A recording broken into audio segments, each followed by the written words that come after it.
Well, good afternoon and welcome to episode 9 of our podcast, The Pulse of High Performance. I can tell all of you in the audience today that the pulse is strong. We've got a great guest, a great topic today.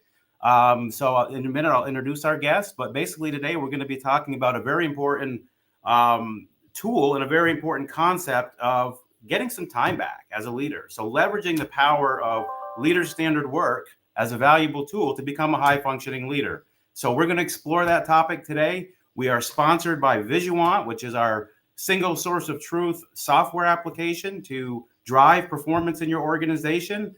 But we're excited today. My name is Scott Favreau. I'm the Vice President of Consulting Services in Raleigh, North Carolina.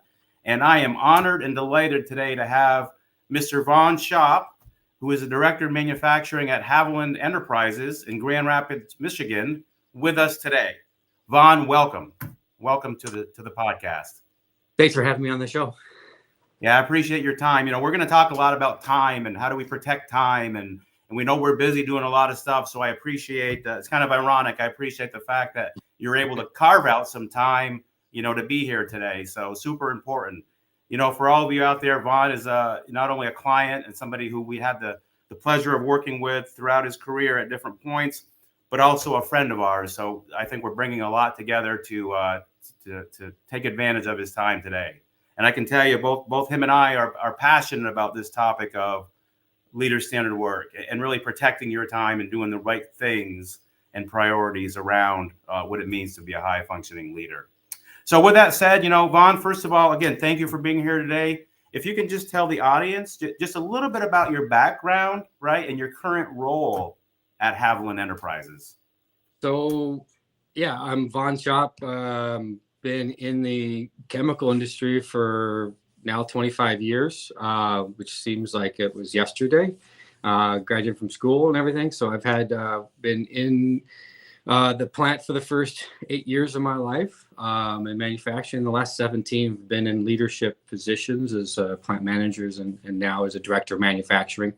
In an assortment of different industries. Mostly was started out in resins and coatings, and then kind of transitioned. The last couple of roles have been in the consumer, industrial, chemical industry. So always enjoyed it, having fun with it. Over that span, really just have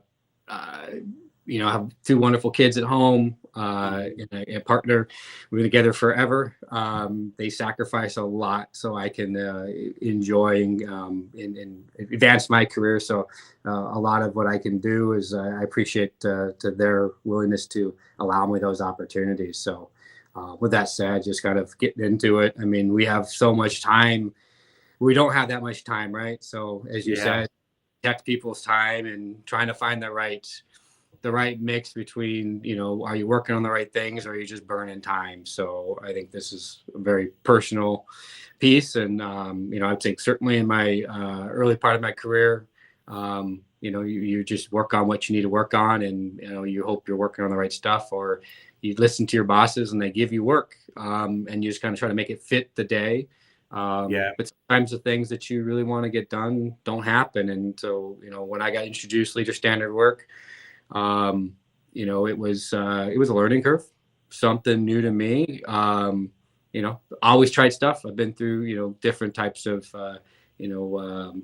programs that we talk about, time management, things like that, and all the tools. And to be honest, I would say that there's certain things that are good for everybody and certain things that aren't good. And so you got to find what works for you.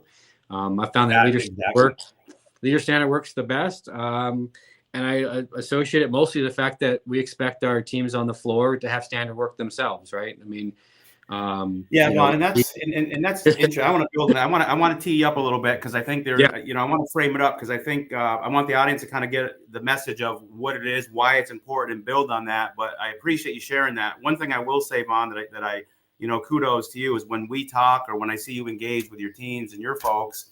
It's really about building relationships first and foremost, getting to know your people, getting out. Hey, how's the family doing? We always start with that, right? Hey, how's the family doing? And then, we got to get into the business. But super important that one of the things as leaders we're doing is getting to know our teams and just building those relationships. And it fosters that kind of environment where where we can, we got to hold people accountable for sure. But a big part of that is understanding, right?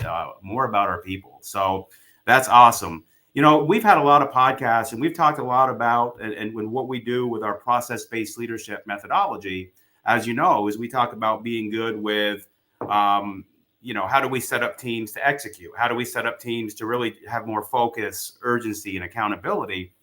And obviously having a system like that is important, but more importantly, I think, is having leadership in a position to know how they support that, right? Yep. How they need to make sure that they're working on the right things at the right time.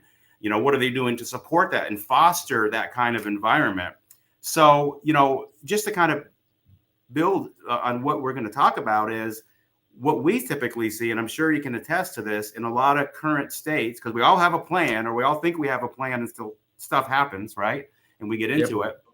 But there's just a lot of what we see: leadership fatigue, burnout, because we're trying to maybe do more than we should be, or we're focusing and trying to do everything. So how do you find that delicate balance? So that's why, kind of the burning platform, I guess, for leader standard work is, how do we get better at protecting our time and working on the right things? And how does that look? So what I want to do, because at the end of the day, lean being or leader standard work being a key lean tool, it's all about reducing waste. And if anybody out there that's a lean or Six Sigma practitioner, if you remember the Tim Wood or the downtime acronym on the 7 types of waste, time is probably the biggest one that goes, unsolved. So this is a way to get after it. So Vonn, can you just speak about at a high level, like, how do you define for the audience leader standard work? What's your definition, and what does it mean to you, right? And what does that mean to you? So leader standard work is really the fundamental. It's a way of work from a leadership perspective. And so the way I really define that is that it sets the course of what's valuable in the week, in the month, in the quarter, depending on how you kind of layer out and how intricate and how involved you use the standard work. But ideally, it's meant to be this ever changing tool, but the tool itself is universal, right? You're always using the tool every day. But the main thing is it allows me to, allows a leader to really see what are the things that I've prioritized to support my team, my business, my development. And I really look at it as a piece to really try to carve out and not just simply say, oh, I have a bucket of an hour of time for this, but literally, how disciplined are you at utilizing it? So it gives a tool to be a development tool to self-reflect, as well as in a tool that you can use from a good one-on-one discussion with your manager and saying, here's how I'm prioritizing my activities, and they're aligned with the strategy of the business. At the end of the day, is help me stay here, because this is I'm having these issues to stay with this topic, or to be able to drive this business initiative because of these distractions. And so it actually creates a platform where people can, put notes down and kind of see what's eating their lunch, that's preventing them from achieving the goals of winning for the day from a leader perspective. Because it isn't, as a leader, our winning isn't that our team got 14 skids done for the day, right? It's a lot. It's a lot more about the behaviors in which the team executed and things like that. Did they give us the feedback? Did they run into issues and they resolve them correctly by getting people involved, or did we fester them? So if they're festering, did we win as a leader? Probably not. So it's understanding where your impact is to drive, lean management, Six Sigma, whatever your tools are that you like to use. At the end of the day, it's all around, that happy medium between, doing the right things for your team on the floor, but ultimately allowing you to have balance. That's probably one of the biggest things that I like to say, that from a leader standard work, I would say really design is to try to be optimal with your influence and your time in the plant, or office with the executives, but you're trying to manage that in a way in which you're well balanced, so no one area can, tip the scale in the wrong place. sometimes there's a business need that you need to, but really the goal is to have a well-balanced attack throughout the day, throughout the week, throughout the month. And then that will allow you to achieve more closure of critical activities, critical milestones for the business. Yeah, that's great. And, I really see that what you said as kind of, I pulled two pieces out of that. Number one, there's kind of a self-accountability, right? There's, hey, listen, am I getting the things done, that I said are important? And, we'll talk about in a little bit of, how do you kind of get after that and establish that? But what I really like what you said, and hopefully the audience was listening as well, was to this key point was, it serves as a great platform to have some dialogue.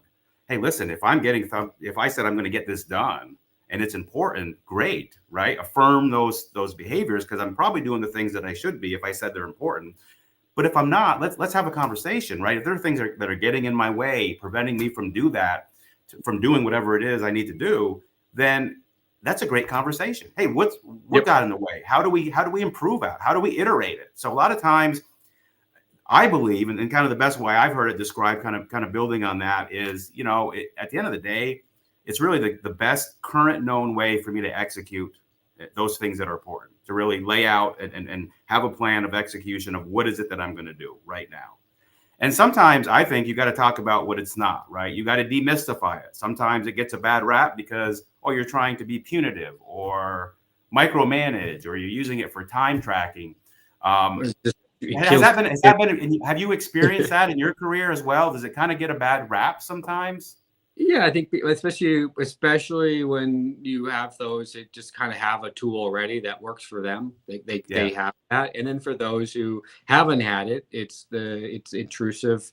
It feels controlling. To your point, all the things like it can be perceived as being punitive, non-value add. I'm just checking off a box, and so I'm just doing this to make you happy, going through the motion. So I've heard numerous accounts for different things, but at the end of the day, as I always fall back to, it's an opportunity to have dialogue. It's a conversation, especially in a director role. I don't live in the plants every day. I don't live the plant manager's life anymore. So I'm empathetic to them and what they have to go through. But at the same time, they don't always remember what was going on or how they want to relay information. And so the standard work gives them a platform that if they have it, then they have some natural notes that they can share, in a ad hoc conversation, or if we're walking into a one-on-one, they have it in their hand. It's a powerful tool to talk through. And it's also an opportunity to create a safe workspace for a leader who's kind of also feels like they have to be in charge and they shouldn't need help. Right. I mean, a lot of plant managers out there in the world, even supervisors, that just don't want to ask for help because they feel like if they do, it means that they're not capable of doing the job. And I think that, I impress on my team, always to say that, asking for help is the best way to actually get stronger in your role, because you're going to learn more that way than you are by simply trying to handle it yourself. So that's a good one. Yep. So I think, kind of setting the stage, right? At the end of the day, it's really a plan of attack, right? It plans key meetings, those key touch points that you have, those key activities that you have in your role. And at best, it should be supporting the right mindsets and behaviors that you should be doing as a leader. For instance, whether it's go out and see Gemba walks or one-on-ones with folks, or what we call skip levels. If I go down into the organization and find out, hey, are you getting what you need? Those are critical touch points. So having that kind of level of discipline and using that tool to kind of highlight what's important kind of keeps things on track. And I think sometimes it's like, well, okay, sometimes it might not happen. And that's reality. I think the power is in, hey, does this represent currently what my scope of what it looks like? And if I'm not, having that look in the mirror to say, okay, are the things that are getting in my way, are they critical? Can somebody else do them? How do I adjust? And I think that whether it's a PDCA or that process of iteration is key, because if not, then it will become less meaningful. It'll just become something I have in front of me that doesn't add value, right? Yeah. And I want to get your thoughts on this, because the other thing that obviously with what we promote is how do you have a good culture of onboarding, moving people around, and if somebody new comes into the team, and how seamless are those kind of transactions and those kind of movements. And I think the best way, having kind of a mentor and somebody that I looked up to that kind of coached and trained me when I was going through my Lean Six Sigma training was just think about it this way, right? And I want to get your take on this. When you're looking at your standard work, like if somebody stepped into your role tomorrow, if you were to convey to somebody that totally doesn't know what you do, your day in the life of, or your week in the life of, or your month in the life of, how would you be in a position to articulate that? Would you be in a position to say, hey, if you got to take over and we're going to make this seamless, this is how I'm currently supporting my people, or these are the key activities that I'm involved with, So what are your thoughts on that kind of a mindset as really an added bonus for why leader-centered work is so powerful?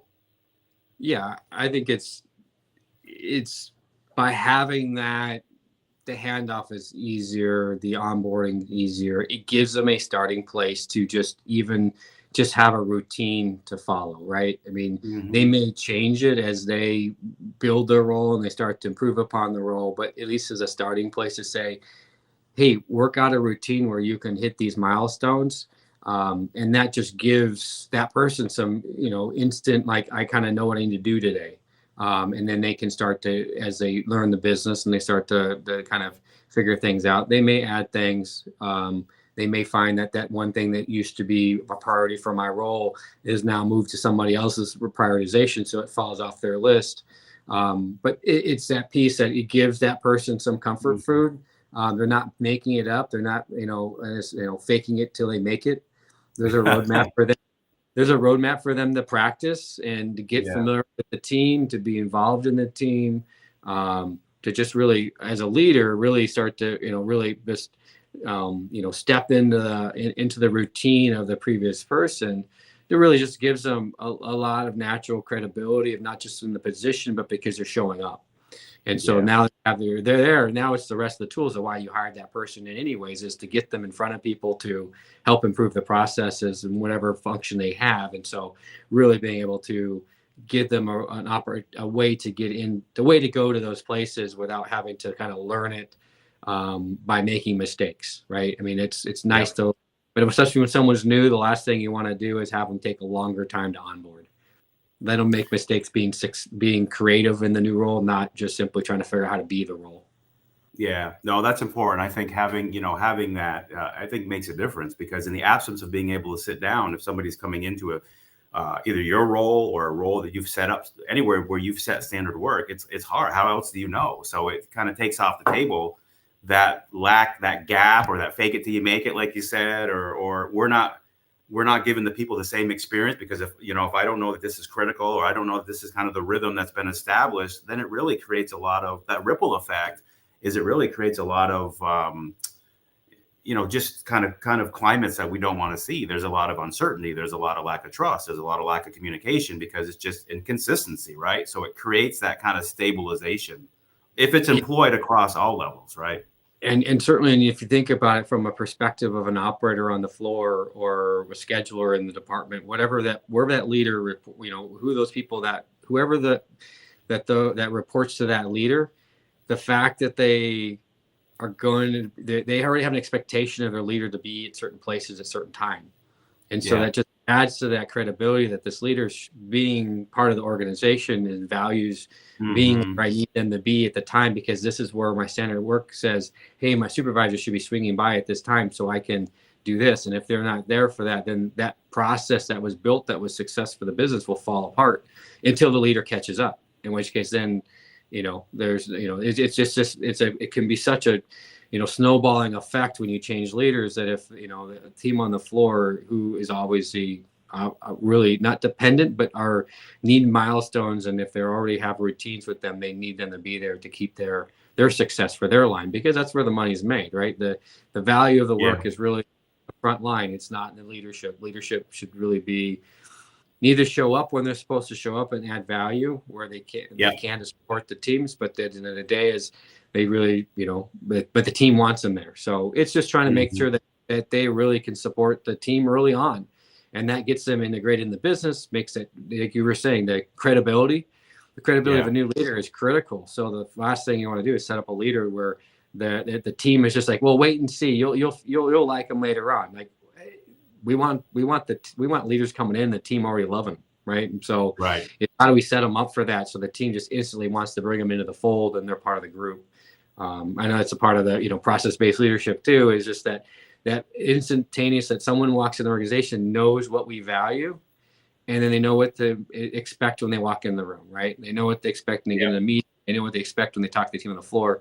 They already know what we are about. And then again, that helps set them up for success. And the leader standard work is just another aspect of that just gives them that really tactical piece of their role that normal organizations usually don't hand off to somebody coming into a management role. Even a lot of supervisor roles usually do not have that tactical structure for that person to come in and really know what the general framework of that role is of actual execution, not just the higher level. You're leading people. Yeah, that's so important. Again, it's and the thing is with leader standard work, if you involve the right people and you kind of have, because to me there's a couple different kinds of leader, like standard work, right? There's the leader standard work where you're kind of planning your time literally as a leader to say, what are the activities? What are the meetings? What are the key processes I have to confirm? What does that mean to me? And when you go down deeper, even to the shop floor level, in a lot of manufacturing organizations that we deal with, it's bringing common people together, whether they're team leads, supervisors, work crews that do similar things. And the power is getting them together, not you telling them here's your work, right? Here's what you got to do is leveraging their ownership and buy-in. And I love the word you used as framework, because that's exactly what we want. That's what it's intended to do. But the beauty is you get their inputs. It's not something that they feel is done to them, but it's something that's done by them and for them. And you often learn that, wow, I didn't think of that. So the thing here is we always say it takes time to manage your time, right? And what we mean by that is it's an investment, but it's well spent to really sit down and be intentional with and constantly reevaluate what is again, I talk about DILO, day in the life of, or whatever, but how do we show up every day? What are those key things we have to work on? So I have probably another parallel to kind of get those who are maybe on the fence and not really, it is what it is. It's, I don't need to write down my day. I got my calendar and Outlook or Google Calendar, whatever you're using, but you have it. But I think of this way as like, it's no different than being, to learn and be really good at leader standard work. It's no different than when, you went through DMAIC, or if you went through a 5Y or a taproot training for RCAs and quality issues, right? So all those things are all about a structured format of how you get through the process, but they happen different every time because every situation is different, right? So every leader is the same thing. Their process to get there, but the fundamental to do that is still the same. What information you need is what you live every day. So it's really that piece that you're really driving towards this normalized methodology that says, hey, as a leader, I have to, if I'm going to go look into a problem, what do I need to do? I need to investigate, understand where my process starts, where it ends, right? What are all the pieces to it? Well, that always goes into your leader standard work. So if you do that, and then all of a sudden now you have this process that says basically, it's not regimented. It actually shows exactly what I flow through, and I actually can critique it, and I can actually improve it, And so it's that piece that you're just really trying to use that process of really establishing a good routine. But it's no different than what we do when we do any of those other tools that we use from a lean perspective, or anything, or problem solving for safety and things like that. It is the same idea. And so we want to have something for a leader that will help you really frame it up in a format that allows you to go through a real structured way to slow down, plan out what's important, and then go execute. And then you have PDCA, right? It's just, and that's your leader standard work. It's just it's a PDCA just over and over and over again. But you have to start. Go ahead. No, it's that constant cycle, that PDCA cycle, like you said. I'm glad you said that. Yeah. And that's just that's what you want it to be, and how it brings value, and the value not just to your development but to your team's really growth, because the more they see that you have you're managing your time well, you show up more often when they need you. Yeah. And or you show up when they're ready, when they want to share and talk about some cool stuff that they've accomplished, because you're not bogged down in the next fire because we don't know how to say it belongs in this piece of my process. And Right. that's your leader standard work is how to compartmentalize, put things into their buckets. Like, again, we want leader standard work. Good leader standard work is balanced. It's the idea of, of game theory optimal. It's kind of a little science behind it, but it really is that piece where It is. if you're very well balanced, you can't be exploited. Right. Mm-hmm. So if you're really heavy towards servant leadership, you can be exploited because you have too much freedom in your standard work that allows it to be overtaken. So the stuff that you do prioritize start to lose their importance because you can be exploited in that way. So you have to create good balance and good boundaries within your standard work, which then allows you to have good boundaries outside of that as well. So you really want to really strive for that balance. Doesn't mean that there's times where you have to be heavier in one area than the other. And even game theory would say that you should be a little bit more, and there's an opportunity to exploit the improvement there. You should go there, but then you need to get back to normal. Otherwise you'll get too lopsided. So businesses are like that all the time, where you don't realize that a new competitor comes in your market because you're so focused on what you do that you weren't really looking out the sides mirrors to say, hey, there's a new competitor here. So leadership is that way, right? The fun part of leadership is, I thought things were getting really calm and all of a sudden this happened. Yeah. That probably happened because we were focused probably a little heavier somewhere else and not so much there. So maybe we had a chance. And we didn't have the conversation as much because it would be more level loaded. So it's just another way of thinking about how valuable leader standard work can really be, and really, especially for new leaders, to really get their balance, because new leaders are always going to lean into what? Their strengths. Yeah.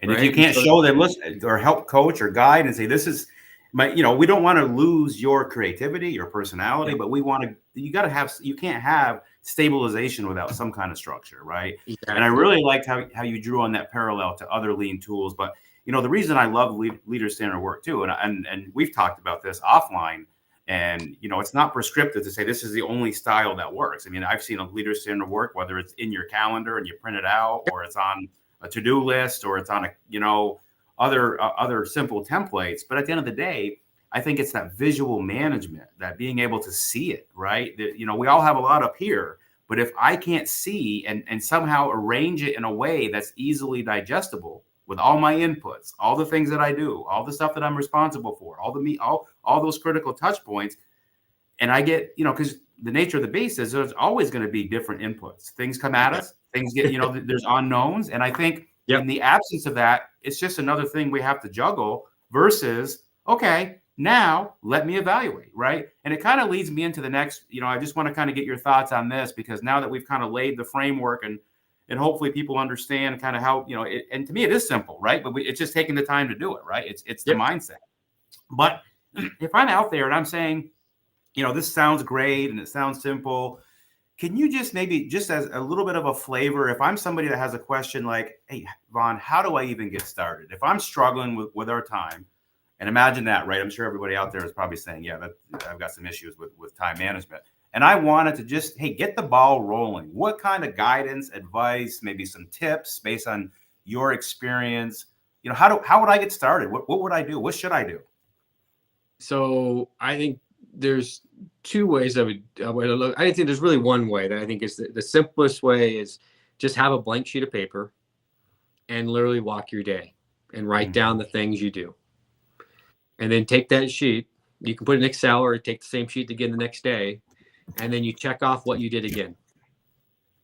And then you start to see where your routines are, what things are new. And if every day is something new that goes on that piece of paper, then you got to start then you guys got to look at it and kind of go, are any of these similar, same, start to value it. But just to really say, like, how do I kind of look at it? That's usually what I would do with someone when I come to an organization that doesn't have it. I would usually just say, start there. Because if you sit down and you say, put down all the things that are important to you, it gets really long.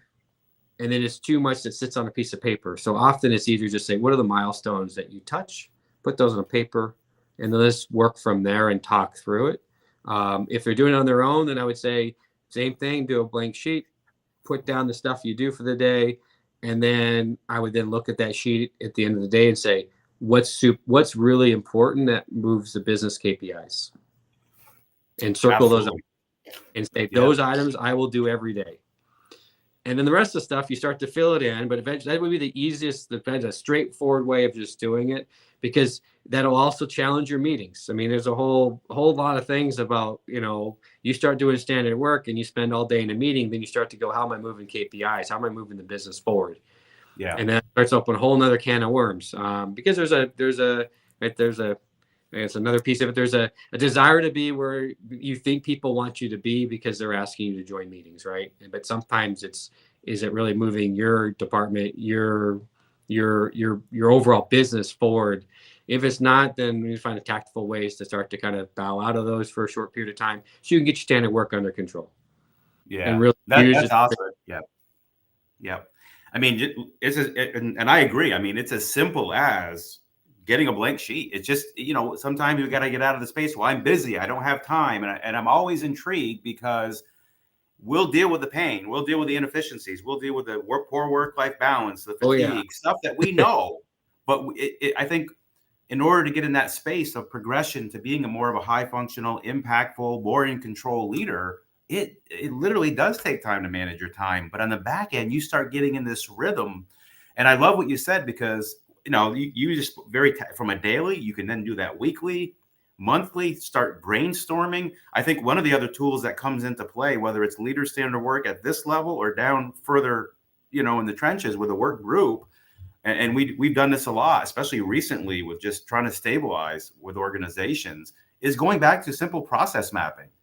I've seen leaders that have sticky notes on their wall, color code by frequency or by task. You can get very creative. But I literally say, if you can see it visually, then we've got something that I can build on. And I don't know your thoughts on this, but I always like to use the words kind of stop, start, continue. So I think part of the mindset, part of the process in that high functioning leader space is asking once you kind of lay that out, because I agree, it should be based on reality versus what I think it should be, because those are two different worlds. But once you kind of find that good balance, then you should say, am I doing things, right? So let's take the start, right? Am I not doing things that I should be doing? Do I see things up there like getting out to the work, having my one-on-ones or my coaching sessions, just hitting that meeting? Should I stop doing stuff, right? Maybe there's things on there that I should delegate. I mean, that I can offload. Maybe it made sense back in 1992 to do, and we started doing it, but we never take it off, or we didn't stop that task or that activity. And I probably got 1,000 stories where we've coached people and they were able to get like 30% of their time back just by asking those questions. And I would say that the other piece that I would say anybody who starts leader standard work is, if you don't have a piece of paper in front of you with your leader standard work on it, it won't work. Yeah. You need that reference. You need that support network that you're going to challenge yourself, self-reflect and say, I'm not doing the work I've just put on the standard work. Why is that? And if you hide it, I'll do it digital. Until you get really good with it on a piece of paper, it's really one of those low-tech, high-touch items that that's the best way to train yourself into where you can navigate it from other platforms. Yeah.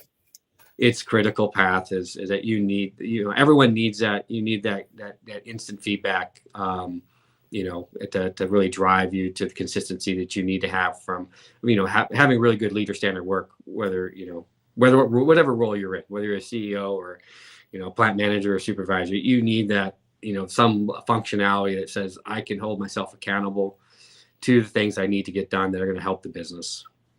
Yeah, and I think you're spot on. I hope everybody really honed in on that, because it was such a powerful message. Number one, what you said was got to keep it in front of you. It's got to be in the forefront. It can't become a dusty artifact, or I'm too busy to do it.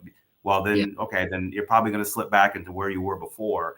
And, from my experience, even high functioning leaders will tell you, you show me a leader that says, I'm hitting my leaders, I'm just green, because some people actually put a color code next to it.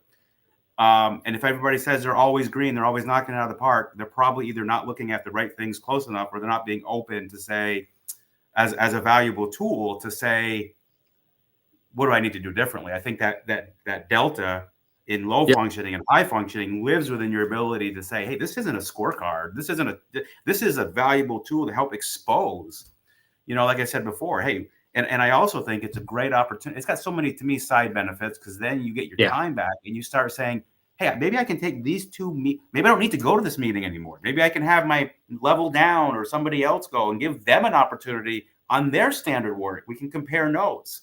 So that's where the power grows, and it kind of has that ripple effect. Do you see that?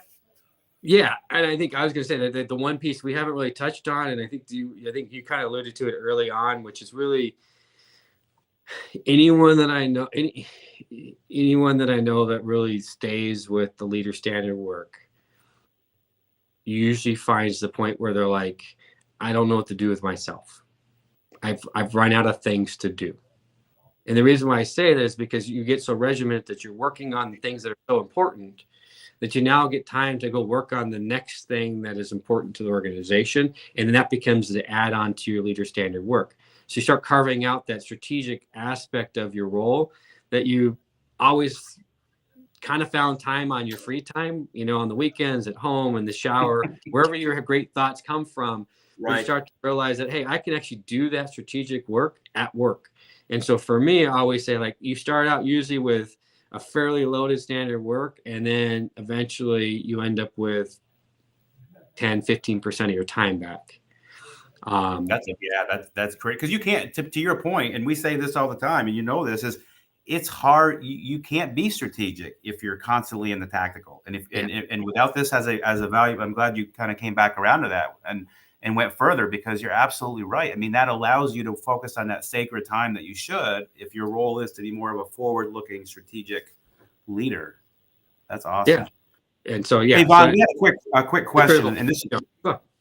No, I got a quick question that just came in from somebody, and I just want to make sure we address this. We've got about maybe 8 minutes or so here, okay. But somebody was wondering, how widespread is this in your team / organization right now? Like, is this you're obviously doing it well? Is there an expectation? Are people? How widespread is the leader standard work within your let's say your team or your organization now? So within our organization, from a leader standard work perspective, it is from my role down through the supervisor roles, and then a lot of our leads on the lines, they'll have more of a traditional standard work rather than a leader standard work. So that's where we're really working now, is to get the standard work into our leads. We have standard work on the lines and how they operate them, or batching and things like that. But as far as like the leader standard work specifically, we have it from my director role through my plant managers, through their supervisors. And then, like I said, we're working on getting into the leads. And again, the goal is that I always tell my team, I said, if I'm walking the floor, my leader standard work is fair game. So if ask me if I have it, because if I don't, then you're going to get a prize. But the likeliness of that happening is pretty low. That thing follows me everywhere I go. It's become habit. And again, I challenge, I do the same thing with my team as well. My plant managers, I'll ask them occasionally, like, hey, where's your standard work? And once in a while I'll catch them sleeping at the wheel. But in the days, it's a little bit of fun, just because, again, I want them to, use it as a tool to add value, and not just simply they're doing it because I ask them to, because I like to talk to them about it and really understand how to take the most of it. Because, when I guess a simple anecdote is, when I first got leader standard work, I had to teach a team to do it, and I didn't even do it myself.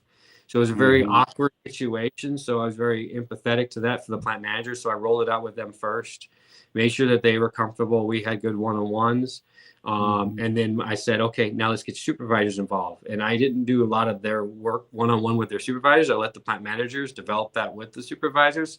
So they had a little more practicality, a little more ownership to why they're doing it. And so that helped out a lot with the implementation as well. But yeah, the goal is that it's, it is this piece that we, I hope the team values. I know I certainly do. But at the end of the day, is it follows me. I have every single one of them that I've had since I've started week 1 here at Haviland. Because I use them as reference. They changed, what I looked at when I first started to what I look at today is completely different, and it should. Yeah, it should evolve, right? Business changes, we need to change, right? And so, we need to adapt to that. And so standard work should adapt at some level as well to what is new, the new expectations of the role that you put on it, because that's what you need. So, no, I love I love that story. I would almost give a recognition also for somebody who even asked the question. I love the fact that, hey, ask me about my standard work, and if I don't have it, I'll give you a prize. Well, I think that kind of culture where people are asking their leader, hey, show me what you do. And, and I think that's so powerful because it's like, hey, here are your metrics. Well, let me see your metrics. Well, I don't have any metrics, right? So the fact that you're role modeling the behaviors, and yes, it looks different, but the fact that they can see that I'm not asking you to do anything that we're not doing to help really, support each other. It looks different. The content's different, but the mindset on how we get after having this level of foundation and structure around this is what's key. And it helps. It helps the team keep me, responsible to the things I say are important, right? I mean, they should know what I'm looking at or what I value, so they should be able to challenge me on it. So, again, that's kind of our process-based leadership, right? The idea that you guys push is that, your process is what's important. And so if we're really living that, then it should be fair game to have a dialogue on it and talk about it, because it's ultimately going to make us better. Yeah, that's perfect. And you know what? And the most critical part of that are the behaviors, the ideal behaviors. And if you can interject some of that, I believe, in your leader standard work of demonstrating and making those critical things that you do to support that, live and breathe with it as part of your leader standard work across the organization. And then I think it's just a way to harmonize and know that we are all doing the right things we should do as leaders to support our people. And down at the trenches, we're being consistent on how we execute. And if we're not, well, if we learn something from it, then we just iterate it. We just evolve it. So we've got about 3 minutes left, and I'm going to wrap up getting some, how do people reach out to you? Well, let's take the next couple of minutes. I want to just have you, this has been very insightful. We've covered a lot of ground. I love the fact that, you were able to really lean into your expertise and give some good tips and guidance. But let's take a couple of minutes, Vonn, just any closing comments, anything you want to share to kind of bring this home and wrap this up for the audience. I would just say that, using leader standard work is a great way to create a lot of dialogue that's very constructive between your subordinates, as well as your subordinates to have conversations with you, because it gives a nice platform for that. I think that's the biggest use that I like to use it for. And again, it just allows you just really good ways to kind of challenge yourself and becoming a better leader, because you really prioritize the right things that support your team, support the business. Really, you can get after it a lot better. I think, other aspects of it, you should see an increase in people's engagement in activities through leader standard work as well, because people are seeing things get done. So then they're excited to go get more done. It's another value to it. Again, it's kind of another add-on to it, but it is really that piece that you start to live what you say you're going to do, and people see it, are doing the same thing, mimicking the organization. So. Yeah, that's a great way to end too, because I think oftentimes people are like, well, how do I measure engagement, or what do I do for engagement? And I think that what we see with high functioning teams, high functioning organizations and leaders is when you go in there, you can almost see it. You can feel it, right? It's the way we interact. It's the way it's visual. I can see it. People are willing to share it. They're acknowledging the wins and what it's helped them accomplish as a result of working together. So powerful comments, so Vonn, I really appreciate your time today. It's always a pleasure. I think it's very insightful. Obviously the passion and expertise around this shines through, but I think breaking it down in a way, what it is, how do you get started, what are some of the wins, what are some of the watch outs, I think provided some good context for the audience. And if they want further dialogue with you or want to inquire more about questions they might have, can you just provide your contact info? Yeah, I mean, yeah, you can certainly reach out on LinkedIn, or if you wanted to, you can send me an email. It's VG SCHOPP at gmail.com. Awesome. Well, an absolute pleasure, Vonn. Thank you so much for your time. Again, I know you're extremely busy, but I also know that you put this into your leader standard work, so we were good. Yeah. No. All right. Thanks All right, Vonn. for viewing as well. So thank you. All right. Have a good day.